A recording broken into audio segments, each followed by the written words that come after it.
All right. Hi, everybody. Thanks for coming to the Farm and City Civic Social Club, our monthly meetup. And my name is Jay Blazer Crossley with Farm and City. And I wanted to share some stats with you guys. We've been just poking around with sort of changing the story of the Austin region and how we understand where people live, how much we drive, and things like that. And so that's the bulk of what I was going to share today. And to tell you guys all the story, last month at the CAMPO, the Capital Area Metropolitan Planning Organization Transportation Policy Board meeting, I got up and I had been intending to make a comment about how all cities should adopt Vision Zero. And I wanted all of them to go back to their cities and their counties to adopt Vision Zero. But they had this whole long discussion about like a visioning exercise for the region. And so I decided to make a whole point about how like a bunch of our like assumptions and understandings are wrong. And I listed like 5 points that it seemed that they didn't understand. And it's important to at least understand what's happening. And so then it was kind of great setup that council member Allison Alter called me on it and was like, some of the things you just said we didn't know, like that's not normal, that's not what we've heard. Like, do you have data to back this up, or can you like give us like links to like back this stuff up? And so hopefully tomorrow I will be sending Campo our report backing these things up. And so, the very first claim I made is that the Austin region is more sprawled than the rest of Texas. And a bunch of what we're about to look at is looking at that claim. And so, I actually did, this is actually Andrew Mayer made this map, which is a cartogram of Texas, of the people of Texas, whereas I made this map over here is part of this new project that I did, which is looking at density, and I'm using the numbers from Peter Newman, who's a professor and author who writes a lot about urban sustainability, and basically like what are the cutoff points for sort of sustainable urbanism. And so because there's a lot of different ways to define what is urban and suburban. And so for these purposes, anything with less than 1,000 people per square mile is rural. Anything between that and 3,800 is suburban. And anything above 3,800 is urban. I think a key point is like 3,801 is not very dense, and like some people might object to this being like that really, really, and so we actually have like what I was calling super urban of like 10,000 or more. And some people might say that's like urban and everything else is just not urban at all. And so you can play this game however you want, but for the purposes of comparing Austin to the other Texas metro regions, I believe we would get similar kind of stories regardless of where we put those measures. But so everything you're about to see is using that cutoff. But the point of this slide is that we always see this picture on the left is that's Texas, and it's a rural state. It's wide open space and cows, and it is. That is a huge part of what Texas is big open land and things. But if we're talking about the people of Texas, that's what Texas. The one on the right is what Texas looks like. And 25% of Texans live in Houston. 25% of Texans live in Dallas-Fort Worth. 25% of Texans live in the next 5 MPOs, which is Austin, San Antonio, Rio Grande Valley, El Paso, and Killeen Temple. This long one are the next biggest places in Texas. And that's another 25% of Texans. And then the other 25% of Texans live in all the yellow rural places and all the little metros. And so this idea that Texas is all rural doesn't relate at all to our actual population. And so, according to these metrics, the largest amount of Texans actually live in urban areas, urban census tracts, and then suburban, and then rural. But then we looked at every single MPO in Texas, Metropolitan Planning Organization, and this really gets into this whole idea of, like, is Austin more sprawled?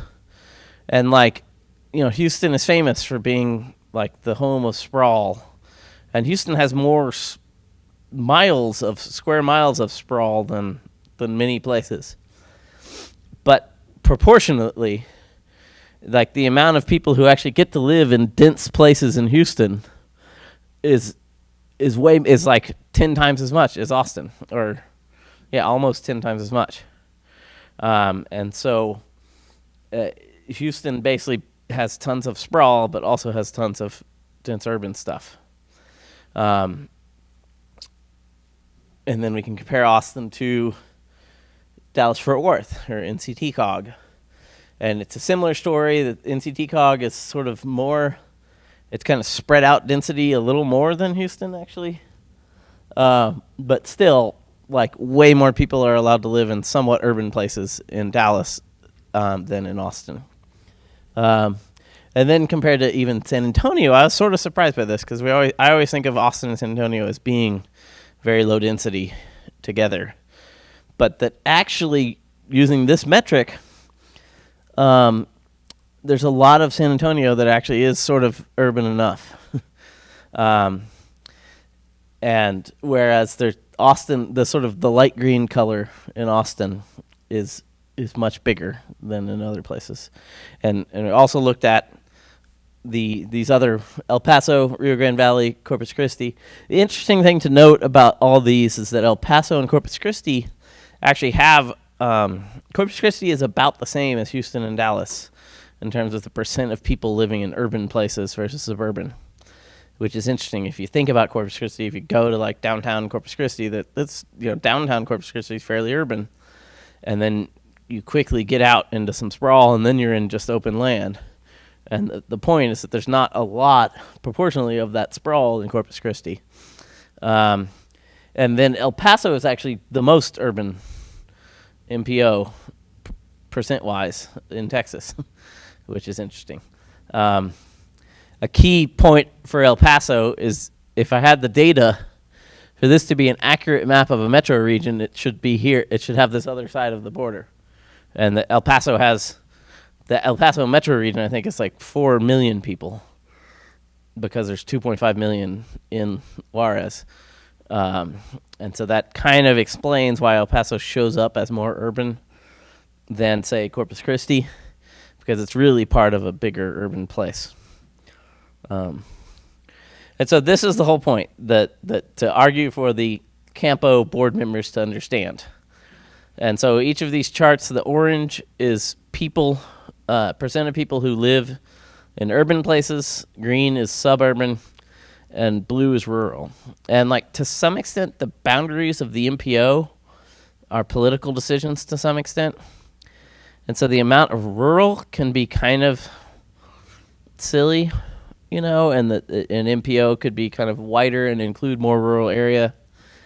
But the comparison of urban to suburban is very meaningful, I believe. And so Austin and Rio Grande Valley are the only ones that there are more suburban people than urban people of the big MPOs in Texas.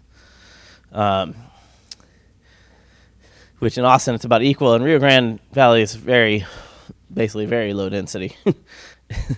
And it's really, I guess the Rio Grande Valley, it just became an MPO, and it used to be 3 different MPO, and it's really like a bunch of different little cities that are all just kind of low density cities and stuff.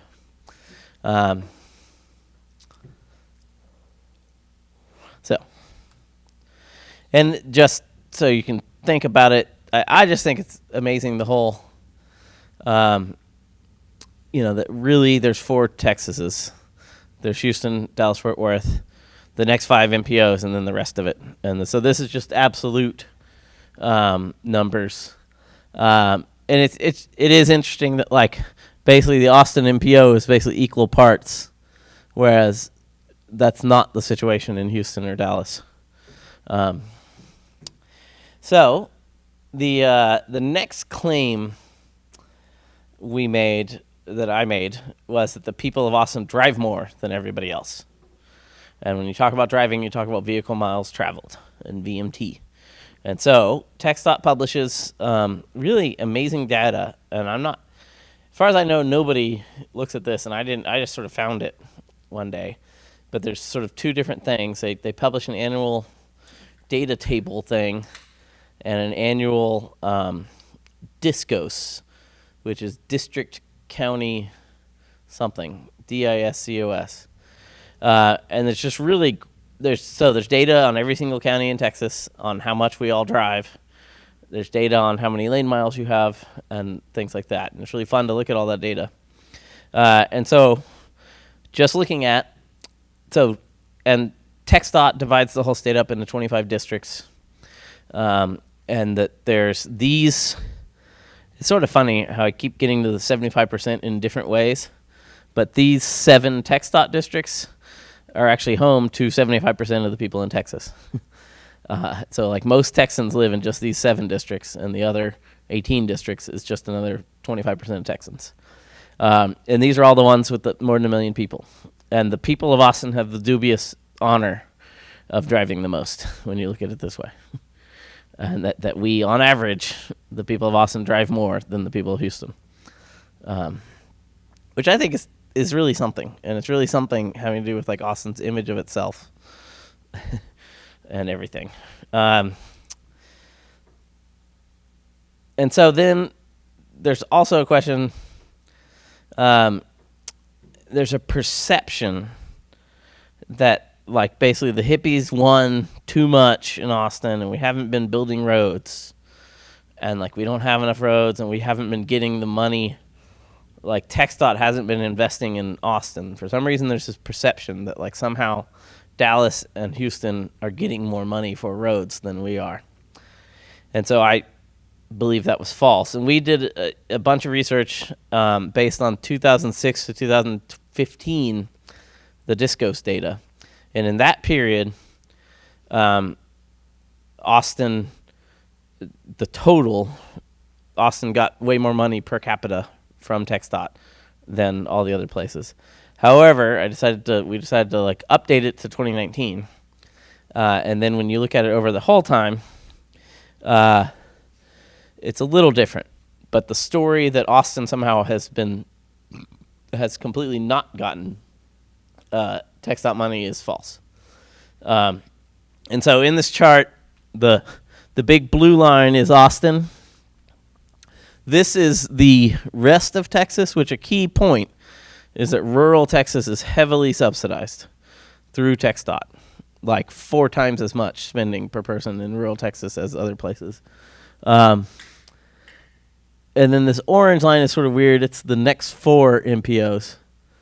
And red is Houston, purple is San Antonio, and green is Dallas. And so one thing is I don't know what happened in 2006. Some huge amount of money was spent in Austin. And I don't know if anybody knows what freeway. Was this 290? Or what was it that was like a huge amount of money was spent 2006, 2007, 2008 in Austin. And I don't know what that was. Like maybe is it, I don't know. Or like MOPAC?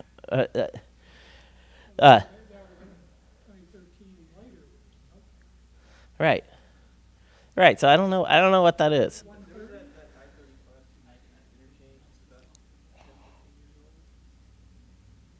Yeah. But yeah, so I have no idea why this is way up here. But key point is at no point in the last 14 years have the people of Houston gotten more money than the people of Austin per capita. And at some points in the last 15 years, the people of Austin have gotten more money than the people of Dallas. And on average, the people of Austin have gotten more than other places, although kind of equal with Dallas. And I think it is kind of interesting. It appears maybe TxDOT has been getting better at being like equitable. Like it appears that we're sort of getting closer here. between the major metros, whereas the rest of Texas continues to be sort of heavily subsidized. I looked at all this in a different way, in that one way to explain 2006 to 2015 is that the people of Houston basically gave $5 billion to rural Texas in terms of roads. And that essentially it's really Houston that is screwed in all this. So we're talking about, and I was thinking, I couldn't find the stat. Do you guys know that, like, Travis County Commissioner Gerald Dougherty did an op-ed about how transit's a waste of money, and I couldn't find it today. And I was looking, he made a claim, and he had an amount of money that he thinks we have spent on Cap Metro in 30 years, and I think it was $4 billion. And so I wanted to compare this to that TxDOT has spent 76 cents a day per person on roads in Austin for the last 14 years.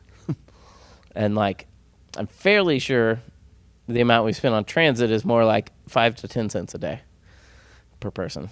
But just the scale of money we've spent on roads here in Austin. And usually statewide, when you look at TxDOT spending, local city and county road spending is about equal to TxDOT spending.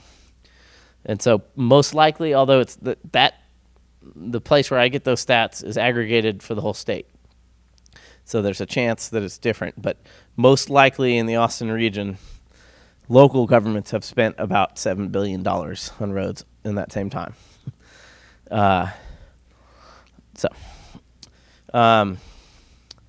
So then one of the points we made to the Campo staff is that crashes are a much bigger problem than congestion. And so this is actually, so I made Heather do this. We've done the same kind of analysis of different places, but this is just the Campo region, just for 2017, because we also had the Texas Transportation Institute's estimates of the cost of congestion for a year for the Austin region. So we wanted to compare that in the same year with the cost of crash. And that this is using National Safety Council has estimates for basically, that's like these two columns come from the NSC.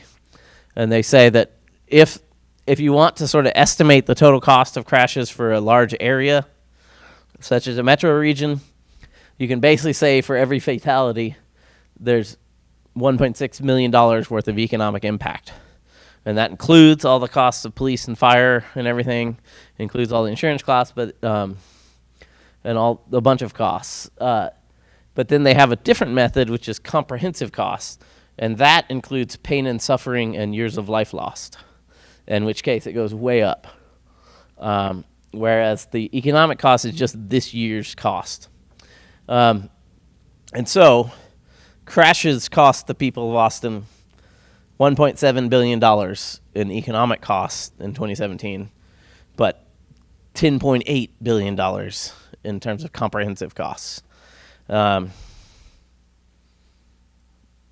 going to skip back. And so this is comparing directly what we know of the Austin region, that the whole, most of our focus, our public money is spent on congestion.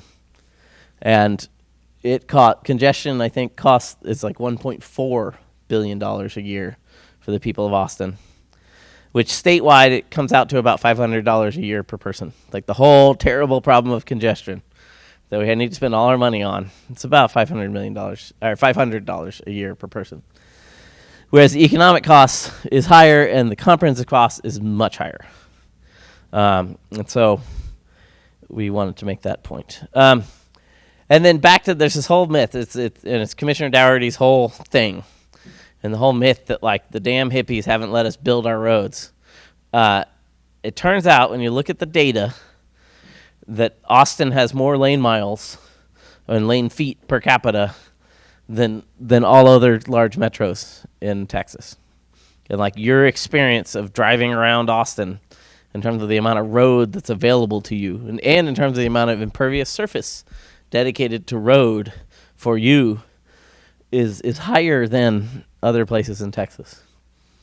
And it turns out it's about 70 feet So each one of us is responsible for about 70 feet of road. And once I did this, if a lane on average is like 12 feet, and then, that it comes out to about 800 square feet. So it's an 800 square foot apartment that is dedicated to each one of us on our roadways. And yeah, yeah, you go right on it in chalk. And so that the whole idea that Austin doesn't have enough roads is just false. And I mean, maybe one thinks that like Austin doesn't have enough roads compared to an ideal world completely filled with roads, but compared to other Texas cities, we have a lot more roads than they do, or we have more than they do. And I don't know what's happening with Harlingen over there. There may be a data error because the Valley MPOs, there's weirdness in data. So then one last set of sort of funny stats, and I've been trying to beef up looking at all this, is looking at traffic counts. And like there's the whole, who here thinks I-35 has gotten worse in the last 10 years? And I mean, everybody thinks that. And it does seem terrible, and it seems a completely failed transportation project. And it seems really bad, it's unfortunate. And we should provide better transportation options for people. But this blue line is traffic counts on I-35 at about at UT. It hasn't changed in 15 years. And the same amount of vehicles are going back and forth on I-35 at UT. And I was just sort of picking, this is a bunch of like sort of core area freeways. So it's like Mopac at 45th, 183 just north of Lamar, and then this is Surface Street, North Lamar, just north of I-35. And then I'm going to show you the slide and then see what you were going to say. All of these, the slope of the line is decreasing. And like the amount of total vehicles traveling on those roadways is less than we had back then. And so one theory is urbanism and alternatives, and that people actually aren't, in the urban areas of Texas, people aren't actually driving as much as they were 15 years ago. And if you have better access to stuff, you don't have to drive as much. And it might mean that you still drive 15 miles a day, but you used to drive 18 miles a day. And so that basically means less vehicle counts. I think another way to explain it is that are there reasons that basically people are driving during peak hours more and less at night? Are there reasons that our society has actually moved more towards peak hour travel? And so we could both have a situation where we have greater congestion and like crappy traffic, but also basically less trips total throughout a day.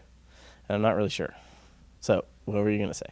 Population has grown, and it's sprawled. Where do we see the effect? Shouldn't we see that as more traffic on our roads? What else is... Right. I mean, in one explanation for this, one way to explain this, if you are a Gerald Dougherty, is yes, we built 130. It worked. We pulled traffic off of I-35. And so now there are 60,000 trips on 130 every day. And if we hadn't built 130, those trips would be on I-35. And there's a lot of a lot of causation implied in that. But another explanation is that however much free roadway we build will be filled up to sort of whatever tolerable level of congestion. And that basically all of these have stayed the same for 15 years. And that if we left them the way they are, we would expect they would stay the same for the next 15 years. No, well, that's the question. It might not be necessary. No, maybe just people would change their habits and avoid that congestion. I mean, one thing I need to find a source. I need to find data on congestion on I-35, and I don't know what that data is. And my theory is that it actually hasn't changed, and just for some reason people have a perception that it's getting worse, but it's not, and it's just always sucked, because the whole idea of the freeway of I-35 was a dumb idea from the beginning, and it's always sucked, and it continues to suck. but I'm not sure. Can I put forward two hypotheses? Yeah. So one would be like if what's causing the congestion isn't like the freeway itself or the volume of cars on it, but like people trying to get onto the city streets, then as you put more people onto the city streets, regardless of how many people are on the freeway, like your congestion should get worse, right? And then this also isn't accounting for vehicle miles traveled, and so like the same number of people might be on I-35 at UT, but they might be traveling from further out or back out further, which results in like more cars being at different places along the system, more or for greater time. Right. Right. So at one point you could have the same amount of vehicle trips, but that over the entirety of I-35, people are doing longer trips. It basically counts as a vehicle trip on each of the counters. So what you might have to do is But count how many people are on I-35 that are doing it. But what does that mean? Well, but the vehicle count is, yeah. But still, if we've somehow encouraged longer trips, I mean, one of my premises is I believe the people of Texas are changing their patterns and have been changing their patterns for 20 years and have been driving less, but that we have dramatically tried to do everything we can to fight against that trend. And so we've kind of kept it even. But if we hadn't built 290, I believe the traffic counts on I-35 would have gone down, and there would be less traffic on I-35 if we had not built the 290 toll road. And if we hadn't built SH 45 Southwest, traffic on MOPEC would have gone down. Like if we hadn't done anything, just traffic counts would have steadily gone down, I believe. But I could be wrong. But that, like in a way, trading short trips for long trips could kind of account for this problem and why it appears that there's no change. I mean, and this is a very selective study of just picking some of the old places that always had traffic. So if you instead go look at some sprawl place, you will see traffic counts that go way up. Like the people are driving way more near Georgetown, So, but I think there's a lot. I think we can play with this, so I have you can get the GIS layer of the traffic counts, and if anyone wants to play with it, it's kind of fun. And so the whole point, which I've presented this many times, is that this is our region, and I think we need a different future for our region. This is a different method of counting density. This is activity intensity, where you add together jobs and population. And the cutoffs in this map are the transit service cutoffs. And so anywhere you have, so this is rural, this is suburban. Anywhere where you have over 10,800 jobs plus population, you can serve that area with bus. Or wait, no, this one is bus. So anywhere that's basically suburban, you can give them bus. Anywhere that's somewhat more urban, you can do BRT, and then you get into LRT, something like that. I think this is BRT and that's LRT. 15 people per acre is 30 minutes of way bus, or 8 jobs per acre. Yeah. I'm not sure about the total. Right. It's a 30-minute. Yeah. But this is another way to look at the Austin region, where basically yellow is rural, light orange is sprawl, darker orange is urban, and dark brown is very urban. And this is where we are today. And there's a whole key point that the Kinder Houston area survey of the people of Houston, which there's 7.5 million people in Houston, found that if you ask them, would you prefer to live in a big house with a big yard, even if it means you have to drive everywhere? Or would you prefer to live in a neighborhood where you can walk to stuff, even if it means you have a smaller unit? Half of the people choose each one. And so, and I don't know of any reason the people of Austin wouldn't be like the people of Houston in that. and that probably about half of us want sprawl and half of us don't. But currently, only a fourth of us get the urbanism here, according to this method. And so this is our official regional growth forecasts for 2040. And right now, Campo is going through the process of doing new regional growth forecasts. And I think this map is like one of the most important public policy things. And if you look here, the light orange expansion is what you call sprawl. And that is what you call massive loss of green space. That's what you call traffic. That's what you call car dependency. All these things that are problems. What we think our region is going to do is just massive amounts of that. And that will cause traffic for everybody inside the city, and cause crashes and yada yada. And so I think we could have a different future. And this is what I call the equitable growth map for the region, which also is the sustainable growth map. And this growth map, the region's going to go from 2 million to 4 million. So basically we're doubling. And so in this map, all I did was take this map. There's one radical thing I did, which is I said, let's just not grow the rural areas at all, which would be sort of like a growth boundary like you might have in Portland. That probably we're never going to be able to get that kind of policy here. So I'm going to redo the map where I get rid of that concept. But my second map just takes where we all live today and says every single neighborhood, every tract should double. And then we should just plan on that. Everywhere, however many people you have now, you should prepare for twice as many tomorrow, because you already have human infrastructure. You're already ready for people. We already have plumbing, streets, everything. And so that's this map. It's a very simplified growth model of just double everywhere where we already have humans. And in this scenario, we end up at providing people what they want, with 2 million people in urban and 2 million people in suburban. And wildly better outcomes in terms of transit, traffic, regional land. So the huge savings on infrastructure costs. The bad map includes 750 square miles converted from rural to suburban. So just massive environmental devastation. So all that point is that I think we need better assumptions at the regional level about where we are and what we're going to be, so that we can head more towards this map than the other map.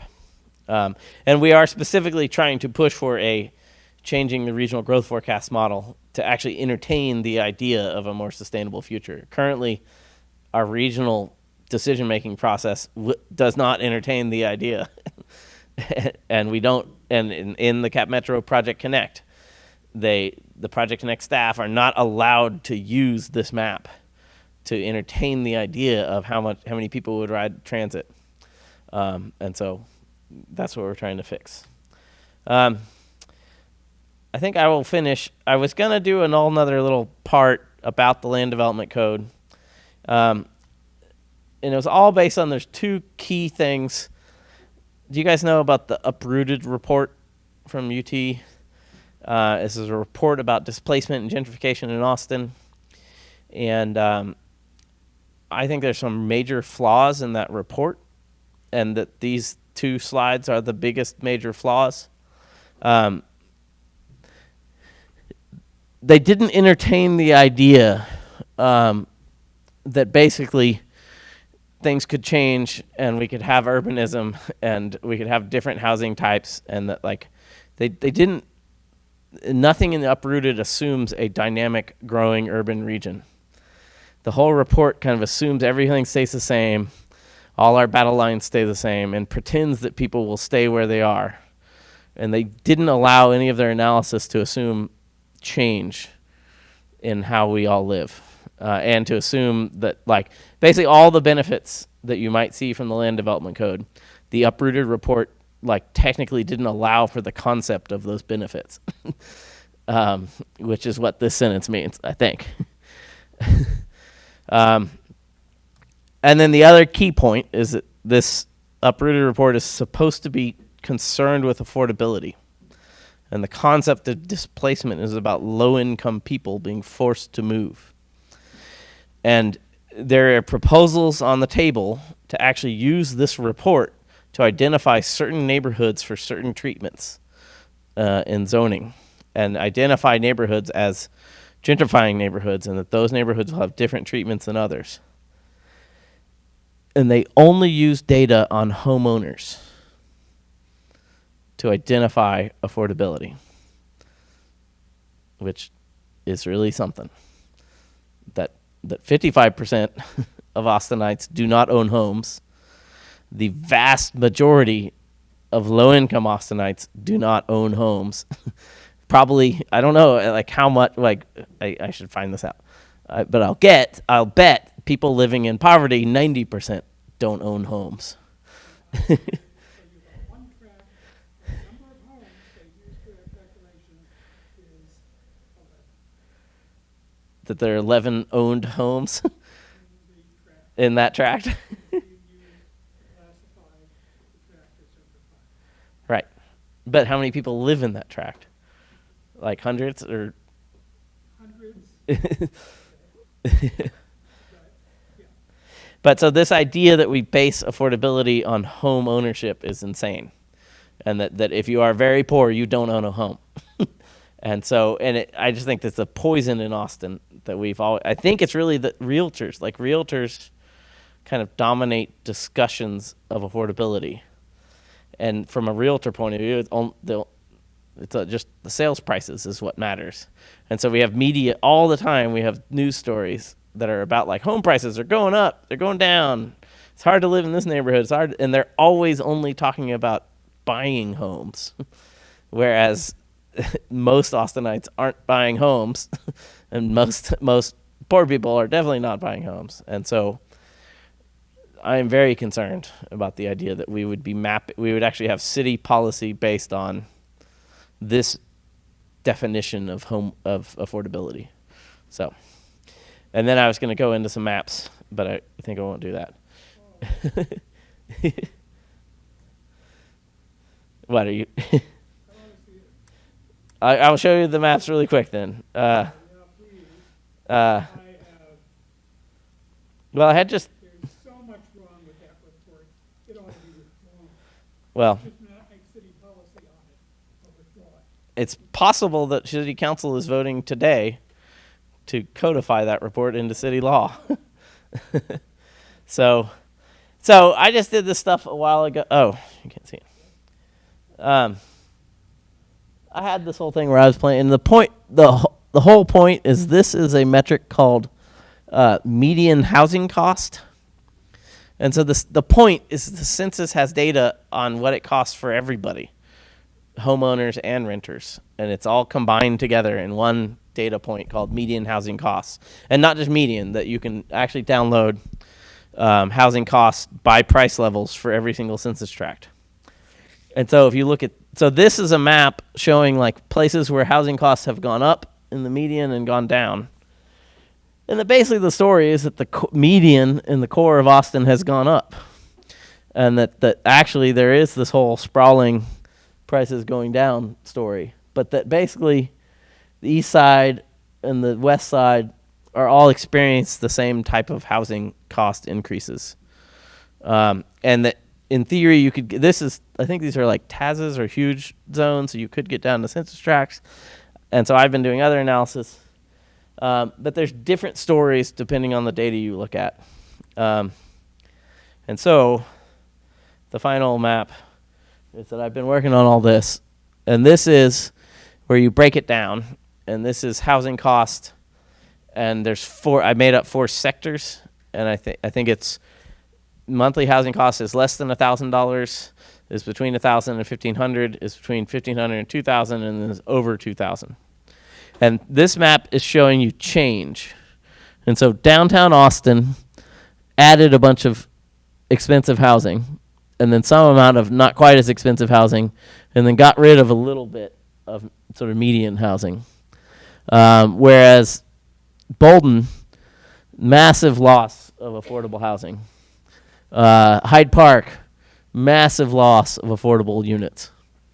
And the whole point is there's a couple, and East Cesar Chavez neighborhood, exclusionary zoning. This is the model for equity overlays that are being proposed.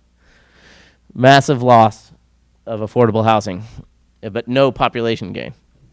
And so, does it have it? Oh, this little one right here. So I'm very curious about this census tract, which is north of East Riverside, and then this is Montopolis, and this is Montopolis, and that's Pleasant Valley, or vice versa. This census tract has added people at all income levels, except for no very rich people. But that something has happened here in the last 8 years that we've added capacity for humans at all income levels in that tract. And so I think this is our model. This is what we should be shooting for. And this is everything, if anybody cares about displacement and all this stuff, we should be trying to do more of this. And there's another good example, which is Miller. And the Miller has added expensive housing, but has also added housing at all income levels. And so what happened in that model? And how can we replicate that? Because the East Cesar Chavez model clearly isn't working. And the Hyde Park model isn't working. So this one? So north of Riverside, but like between Montopolis and Pleasant Valley. When a lot of people talk about Riverside and like they're mad about gentrification, it's this one, which this one does have a story of massive loss of low-income housing. And the Oracle tract is this one right here. But the one next to it, there's something good happening there.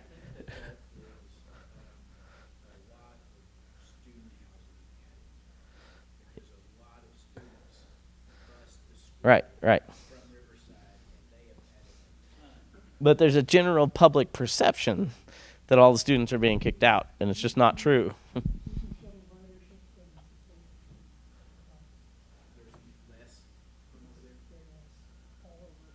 Yeah. So I just think I think displacement is extremely important. And I think we should make sure that our policies are making it easy for people to live and affordable. And I'm very scared that we're not on track on that. And I think we could do some more work on analyzing this stuff. So with that, thank you all very much. Scroll down a little bit. Like to move up? I want to see, I want to move up. I want to, okay. Refresh. Okay. Those two tracks up there, if you can pull that down a little bit more. Right. Oh, I think there is one over there that actually had a good story. Is it? No. This is the one here I'm worried about. Yeah. So that. Yeah. I mean, that's an interesting story, though. There's more capacity for. There is a sort of problem with this. The way the census has the data, it's all just total number of people in a bracket, and that you can't adjust for inflation. So there is a tiny possibility that a bunch of people were paying $999 in rent, and then now they're paying like $1,050 in rent, but that inflation adjusted is actually basically the same, and that you might see that happen, where there's not really a change in people's situation. This track here. Oh, sorry.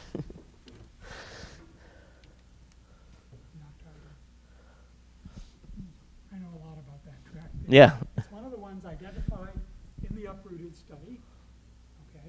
You can easily identify it from the freeway by the 3 or 4 buildings, all with the signs from large private capital investment firms on top of it. They have their offices in that census tract. Okay.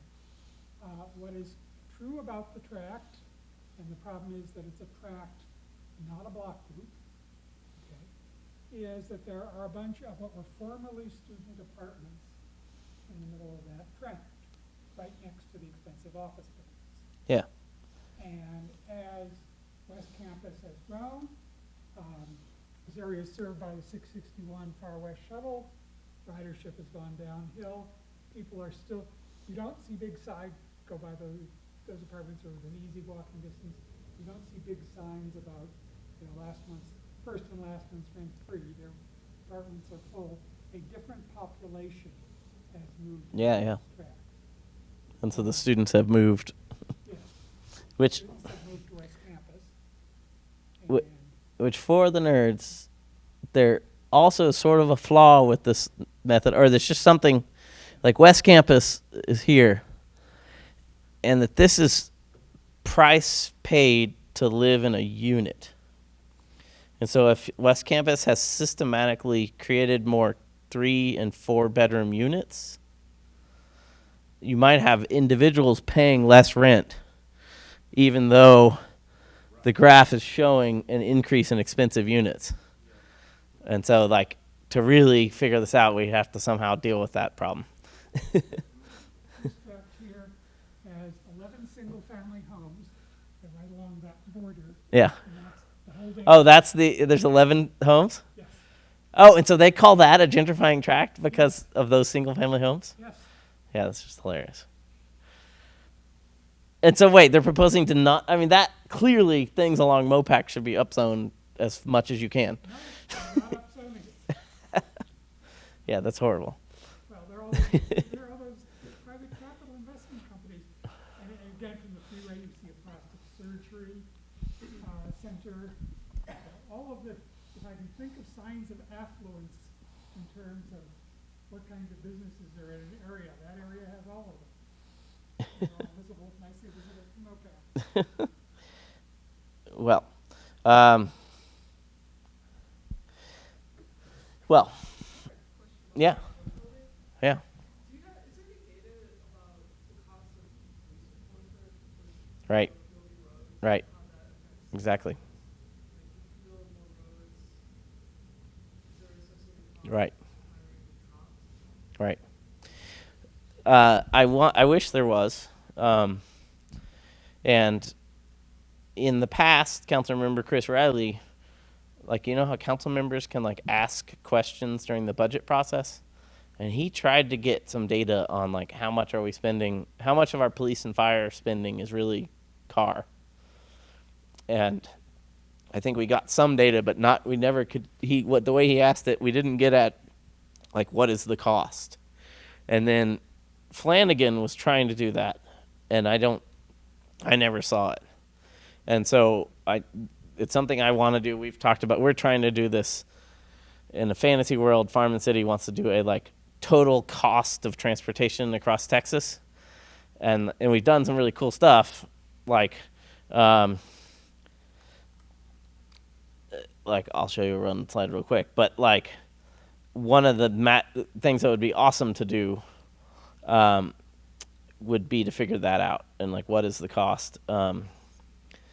But this is pretty awesome. But well, so I think we could assess it. I did a very back of the envelope version in Houston. That in Houston they have a live feed of all police and fire calls, and so over a whole week I like looked at it, and that basically 45% of all police and fire calls are car crashes.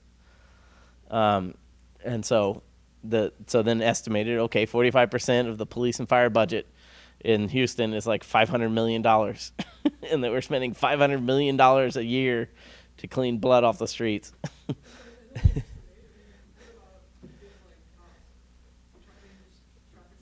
Right. Yeah, and I guess that list doesn't have citations on it. Road rage, murders, Right.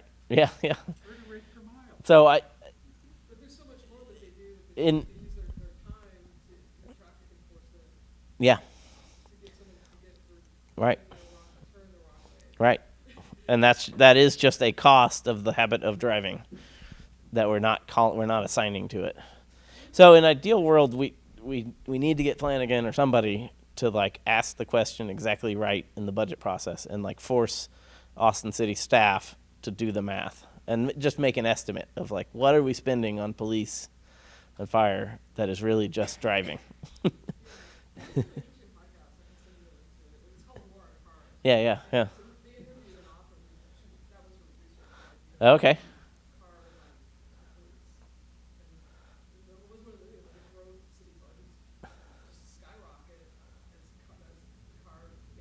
Yeah. because you need more people, Yeah. you need more police to enforce how people move. If we're not in the car, you don't need so many police. Yeah. Yeah. Well. To explain this slide, just we did this analysis. This is Texas. The former Governor Rick Perry, or I guess Energy Secretary Rick Perry, and his great legacy and great policy change for the state of Texas is this, and that Greg Abbott has continued that legacy, and that basically, and specifically that TxDOT had zero debt, basically. I think it was like $600 million debt, but like basically zero, and that Texas had a pay-as-you-go policy that Ann Richards and George W. Bush did on transportation. And Rick Perry decided that we should go into debt to build unnecessary roads. And part of that legacy is we've switched from being a user fee paid transportation system to not, which is pretty remarkable. And that the costs haven't really gone down. We've just increased the amount of subsidy for driving. But to your point, this is only just like road building cost. And there's all kinds of other costs of the driving. So we're trying to head towards a big Farm and City report on like, what is the number? Like every mile you drive, what is the public subsidy versus every, and maybe it's not every, ideally it's every trip versus every trip on transit. So, thank you very much. Every month? Where is the basis of this data Which one? that you use for these maps? For these? So this is U.S. Census Bureau and that monthly housing cost estimates. And this was, I think it's 2011 or 2010 to 2017. And that was just, the problem, and maybe this is the reason the uprooted people, that they, in terms of the housing costs for homeowners, we have data that goes way back. And I think in 2010, the census started doing this much better measure of like what's the actual housing cost for everybody. And so as far as I know, you only can get this data for 2010 to 2017. But that's what that is. So every month, we invite someone here to give their vision. And they're asked 3 questions. What do you think Texas will be like in 2030? What do you want Texas to be like in 2030? And what do you think we should do to make it the way you want it to be in 2030?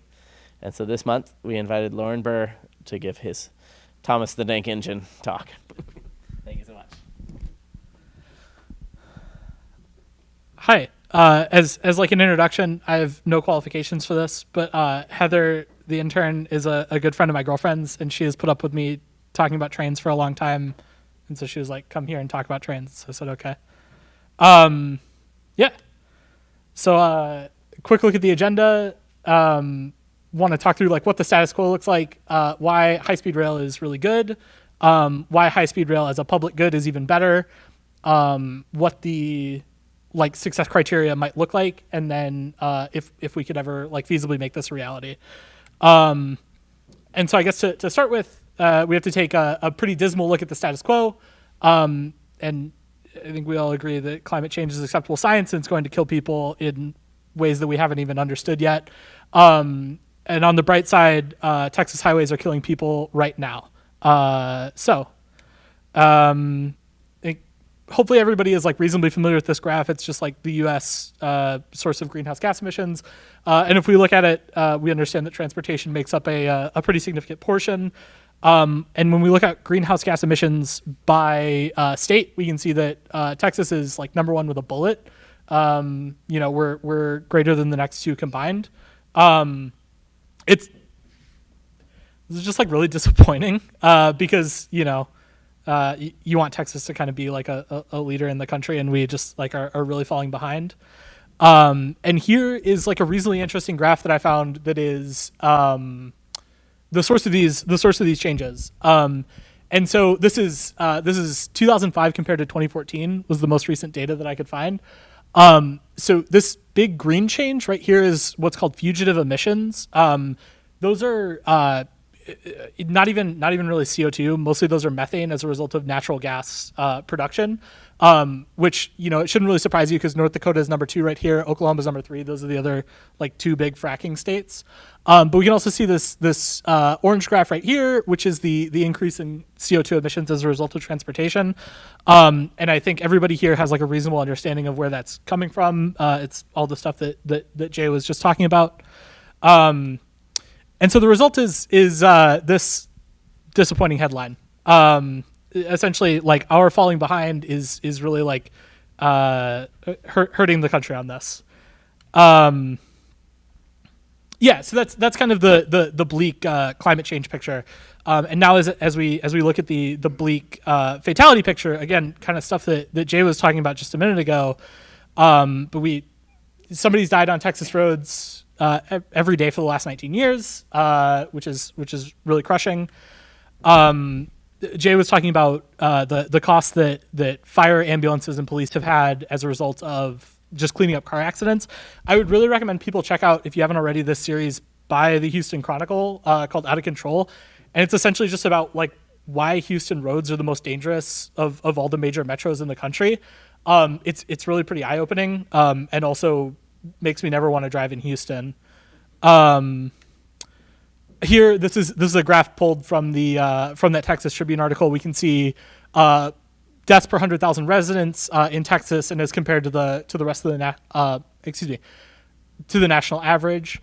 And then this is the chart that the Houston Chronicle went with from their article, and we can see that Houston's number 1, and then Dallas is number 2. You can see that most of it is speeding involved on interstates, pedestrian on interstates, and then DUI involved and drugs involved. And so I feel like the title of this chart, A Dubious Top Rating, is totally fair.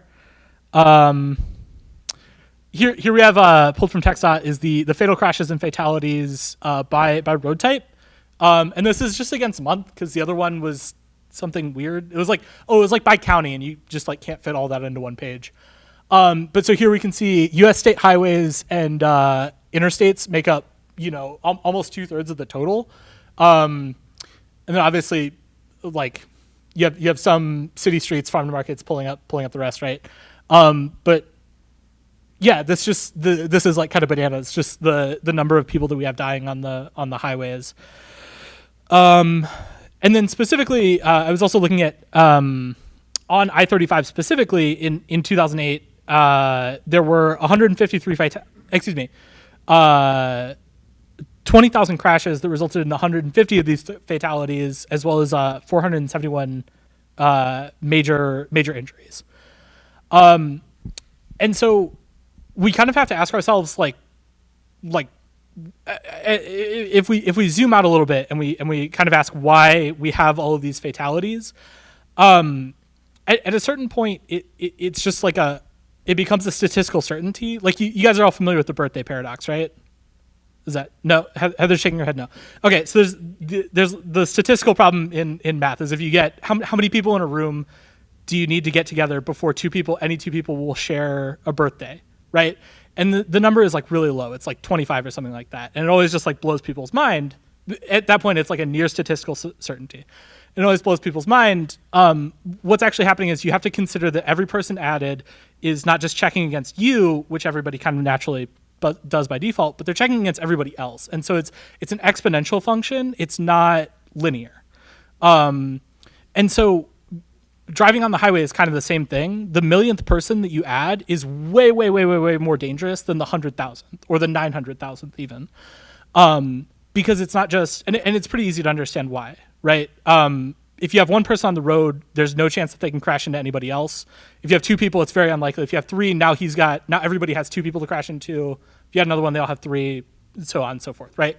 And so as you add people to the road and vehicle miles travels, you start to build the statistical certainty that just people are going to die.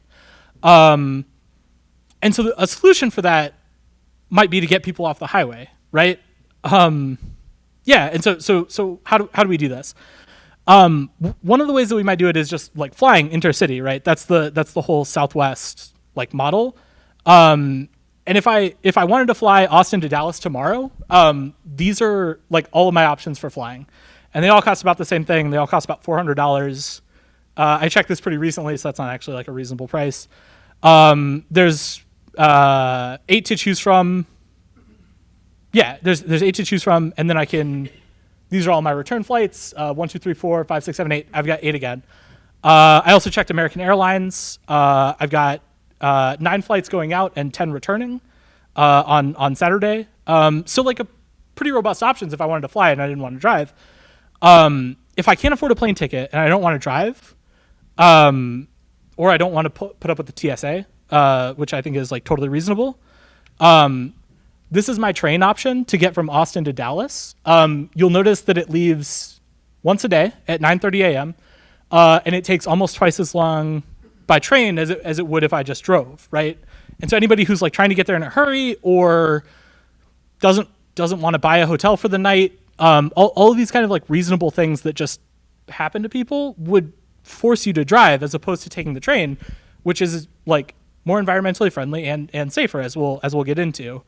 And also, you know, this is very Austin centric because I live in Austin and I think about Austin a lot. But if we do a search from Houston to Dallas, like that's our result,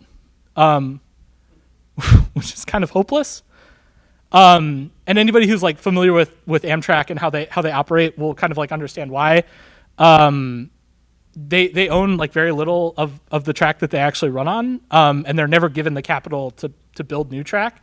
And that's, you know, in really obvious places that you would think too, right? Like Houston and Dallas, there's nothing from Los Angeles to Las Vegas, Cincinnati to Cleveland, like none of that, right? So this isn't actually a uniquely Texan problem. This is like the state of affairs in most of the country. And so what I would like is a reasonable high-speed rail situation.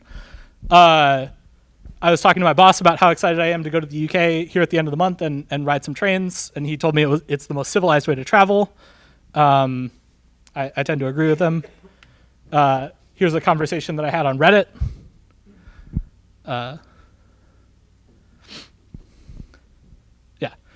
Trains go very fast. Anybody who tells you that they don't doesn't know what they're talking about. And anybody who, as an aside, anybody who wants to talk about the price of Hyperloop, just ignore everything that they have to say. Yeah.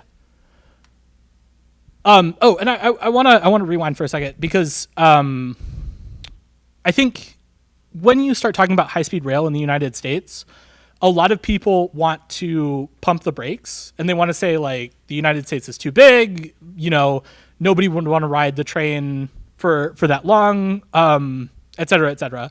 And I think it's kind of worth like picking that apart just a little bit, because the United States is like approximately as big geographically as the continent of Europe. And I think if you told somebody that you were taking the train from Lisbon, Portugal to Helsinki, Finland, they would look at you kind of funny, unless it was like a recreational trip, right? And similarly, I think if you told somebody that you were taking the train from New York to Seattle, which is a comparable difference, it's a difference of a couple hundred kilometers, you know, somebody would still look at you like you're very weird. But taking the train from Lisbon to Madrid is very normal, right? In much the same way that you might think taking the train from Seattle to Portland might be very normal, right? So what you're actually looking for isn't like a country spanning network. You're just looking for like city pairs that can provide you the ridership that you need to achieve. Yeah, and we'll get into that in just a minute. And so I want to make a quick assumption as I talk about this. People will be happy to point out that there are actually a lot of different varieties of high-speed train. TGVs, Azumas, the American one is the Acela. The Azuma is the British high-speed rolling stock. Excuse me. I'm taking the assumption that we're talking about a Shinkansen, the Japanese bullet train.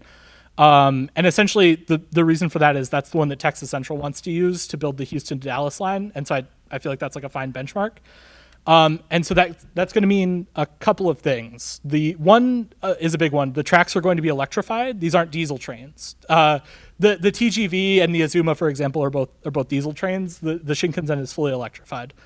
The second thing is that the 700 series Shinkansen, what currently run on most of Japanese track, tend to crack about 180 miles an hour as a top speed, but they average a little bit lower than that. Your average speed is probably going to be about 160. So just talking about those as benchmarks. And also real quick, if we take those speeds, if we take about 160 as our average speed, these are some kind of back of the envelope calculations on what your travel time might be between the four big cities in Texas. As you can see, they're very reasonable, and they're pretty comparable. Like for example, the plane that we saw from Austin to Dallas was like an hour and 5 minutes. Here we have 67 minutes as a travel time. Houston to Dallas, I believe, just off the top of my head, is something like an hour and 10 minutes. Here we've got an hour and 25.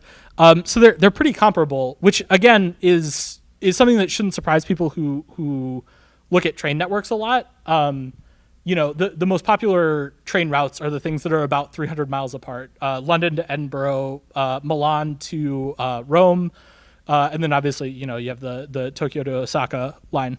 And so, yeah, there are distances where the hassle of putting up with TSA, the hassle of getting to the airport, all take up a proportionally larger section of your journey than a longer flight would.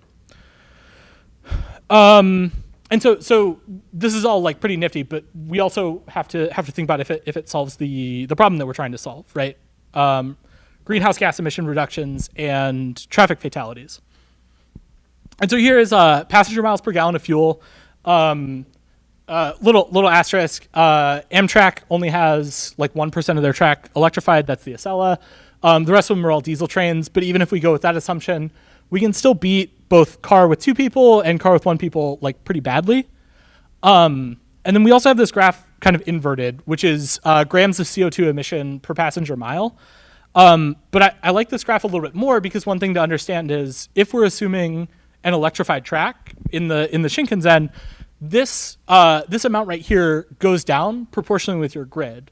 And so in Texas, I think it's something like 30% of our grid is either renewables or nuclear, which is to say that there's no CO2 emissions. And I think we can put a little asterisk on nuclear because I think it's a little bit controversial. But at any rate, as you clean your grid, this goes down with your train ridership. Oh yeah, sorry. What's up? Motor coach means bus? Yes. And is that both like a local bus and like an inner city bus? It is an inner city bus. It's inner city. Yes. Yeah. Yes. Fair question. Yeah. So I think probably reasonable to say that trains do better than cars when it comes to CO2 emissions.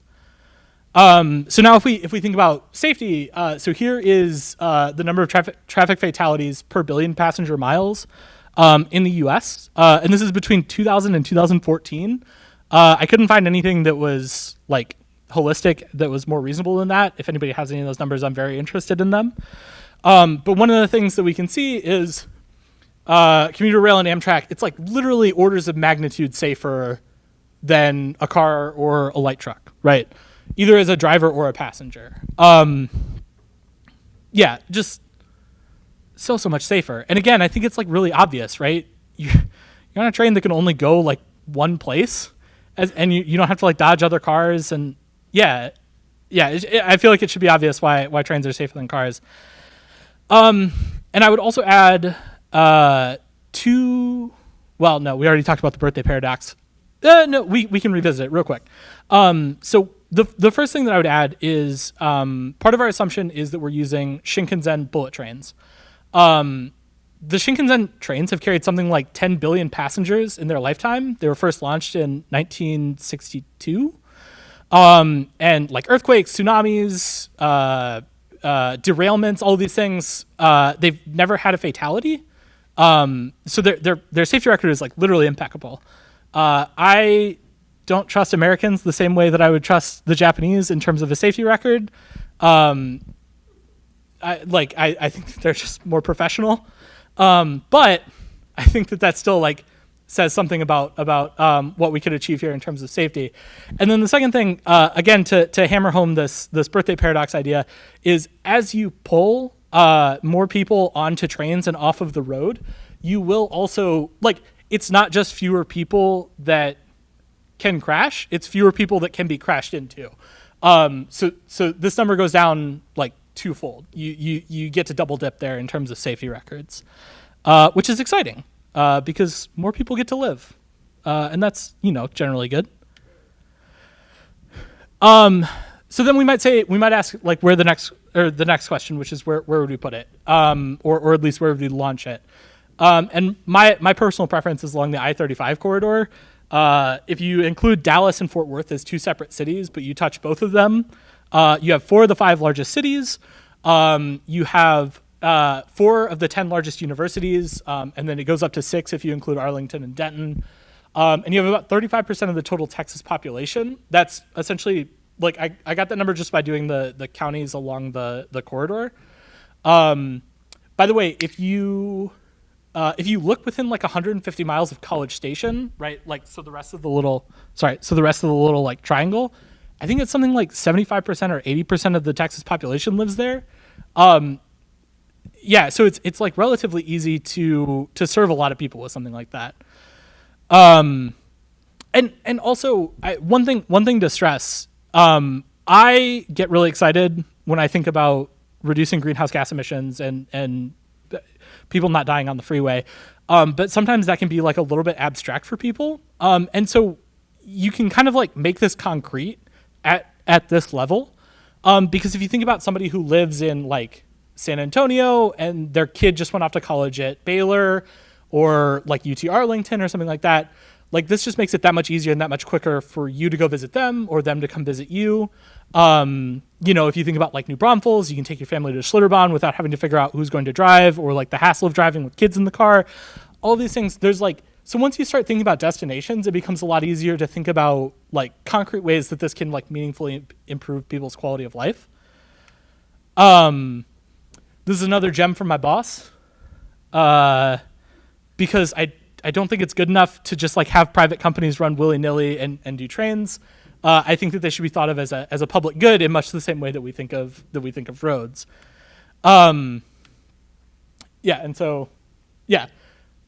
So Texas Central, I think, is like, I'm rooting for them while it's them against the Texas state legislature, but like it's not like an ideal marriage in my opinion. Oh, sorry, what's that? So Texas Central is a private firm that is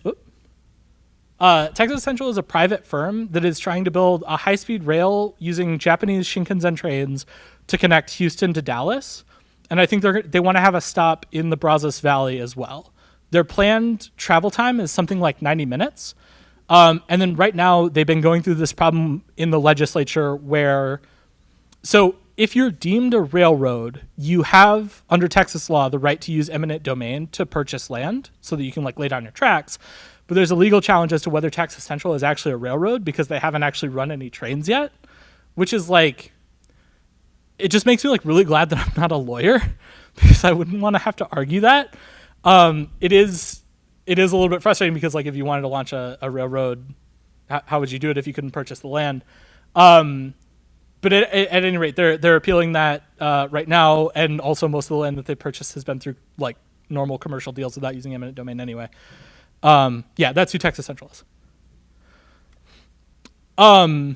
Yeah, so I personally would rather it be the State of Texas Railway as opposed to Texas Central Railway, a private firm, and the reasons for that are twofold. The first is strictly a like practical and economic term.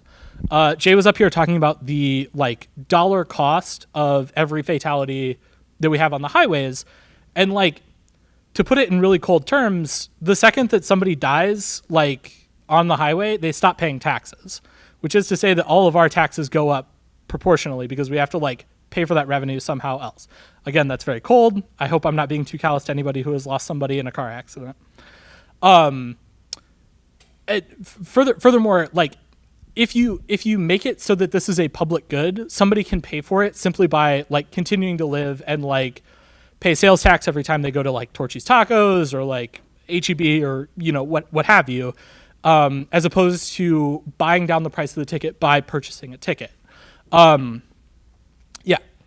So the second thing that I would add is that there's also like a moral impetus for rail service as a public good, and that's that like freedom of movement. I think is like generally a right. One of the reasons that I personally got interested in urbanism as like an individual is there's a social justice element of it, right?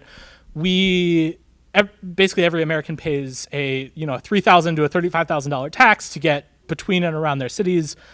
We just don't think of it as a tax because we call it a car and we like sit in it and drive in it.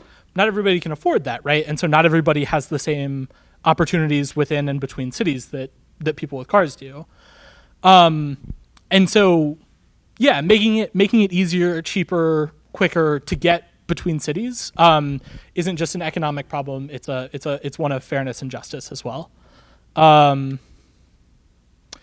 and so again, right, we can also think of as like a case study. We can think about British Rail. Is everybody here like approximately familiar with the British system? Okay, so essentially the British privatized their rail in like the early 90s, the late 80s. I'll think of the prime minister that did it here in just a minute, but essentially everybody understands why railways are naturally monopolistic, right? You like if I run a train from point A to point B and Heather wants to run a train from point A to point B, I will not let her run her trains on my tracks, so she would have to lay new ones. But at that point, she should just like go and find a point C and a point D to connect instead, so she doesn't even have to compete with me. And so instead of having competition, we just have two like separate monopolies, right?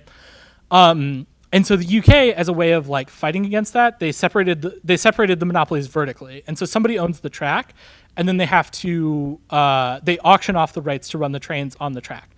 And that's like a pretty clever idea, except that because those are private companies, like what winds up happening is to pay for the auction costs, right?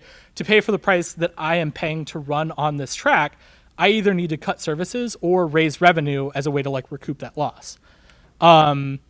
And so what we might do is look at the dates on these Guardian articles. Biggest rise for 5 years in 2017, and then, whoa, it happened again in 2018. And then it happened again this year. Who could have seen that coming? Yeah, and so so this is, again, just like another reason why we should think of this as a public good as opposed to something where privatization can come in and the market can solve the problem. Trying to prevent monopolies in a naturally monopolistic environment will skyrocket the price, and or investors will always come first. And to hammer this freedom of movement thing home, if we make a comparison with Amtrak, Amtrak makes something like $25 per passenger on their Northeast Regional train, and they make something like $80 per passenger on their Acela, which is the Boston to DC high-speed train. And basically every other route that they run in the country, they're either breaking even or just like taking an absolute bath on. And so Amtrak has a directive from Congress to make money, but they have a stronger directive from Congress to like serve the entire country.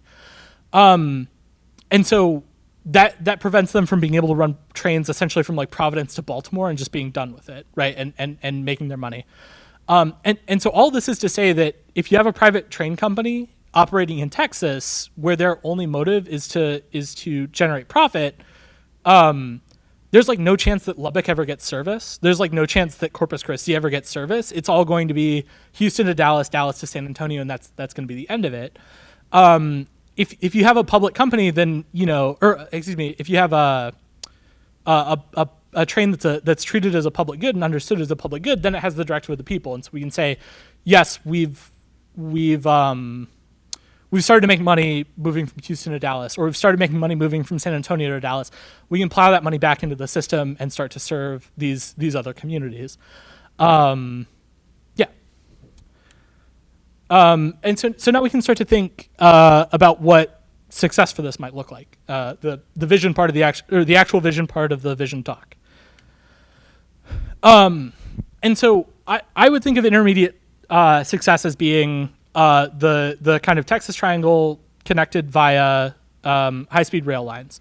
So Dallas to Houston, Dallas to San Antonio by way of Austin, and then San Antonio to Houston. And one of the key KPIs that we would think of is vehicle miles traveled reduced, right? People having to drive from Austin to Dallas or from Austin to San Antonio less frequently, and so they can just like drive less. And we would expect that to result in fewer highway fatalities and lowered greenhouse gas emissions, which would be very exciting for everyone, both now and in the future.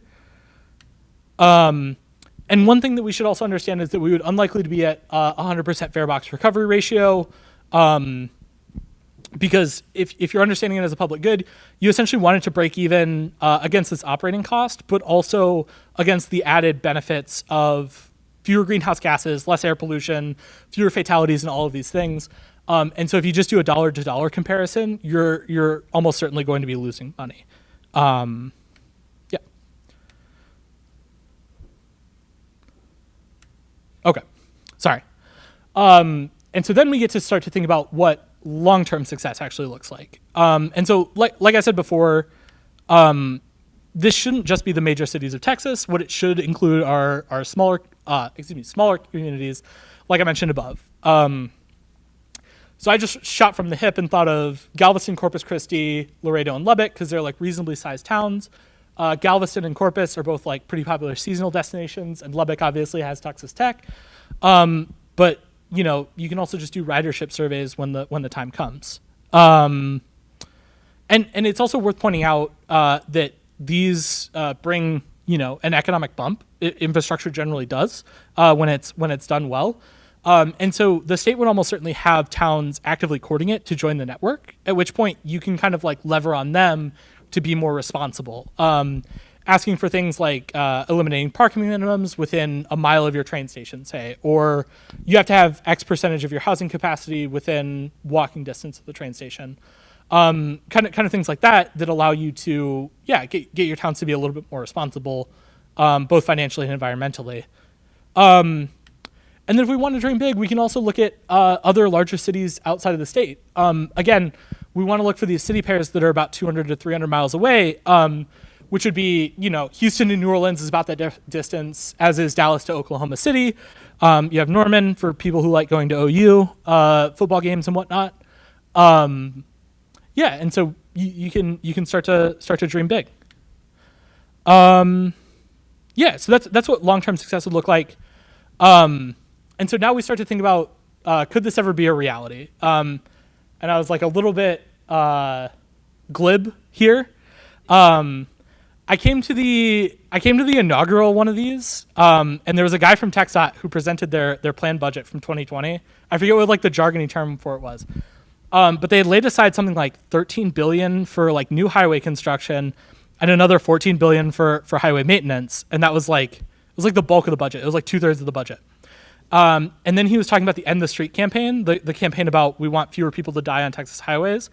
And he was like, yeah, and so we're spending money on guardrails and rumble strips and all these things that I don't think are insignificant. But I like raised my hand and I was like, are you doing anything to reduce the number of people like on the highway? And he's like, no. And so I have a hard time taking somebody seriously if their solution to reducing vehicle fatalities doesn't involve people driving less. And so I think if you want something like this to be a reality, we have to think about exerting pressure on the state legislature and exerting pressure directly on TxDOT. I would also add that the Trump administration, I tried to find the graph for this and I couldn't find it. I saw it on Twitter somewhere.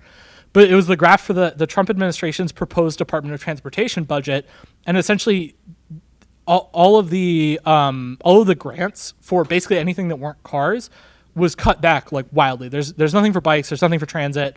Really, really hurt to see. But on the national stage, I think there's like cause for optimism. The coast is starting to price people out. So people are moving inland where rail is less of an option, even though they kind of want it. And then you also see major cities like JFK being at capacity, which is a problem even for like rich New Yorkers. There's this like ascendant environmental movement that's trying to do anything that they can to address climate change.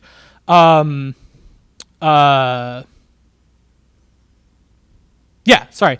And people are starting to move back to cities out of the suburbs. Cities are becoming desirable again, as opposed to suburbs, and that's where high capacity transit like really has its opportunity. And so it feels to me like there's like this real coalition building around high speed rail among other like transit projects. And then I would also add the new Amtrak CEO has said that like one of his priorities around his like long-term plan is to start to optimize some of their state subsidized networks, which without getting like super technical, are just like the intercity routes, like the current Dallas to Oklahoma City route. And there's a lot of interest in something like the Cascadia Rail, which is Oregon to Washington to British Columbia, Canada. And so there's people at the state level are starting to think pretty big about interstate rail travel, which is very exciting. And so I guess at the end of this, I would say that I'm like cautiously optimistic that something good will happen in my lifetime. Just the fact that we're having this conversation in 2019 instead of 1979 makes me feel a little bit like this train guy. And so that's my vision for Texas in 2030 is hopefully a robust high-speed rail network that touches the major cities, and we're looking to the smaller communities as well.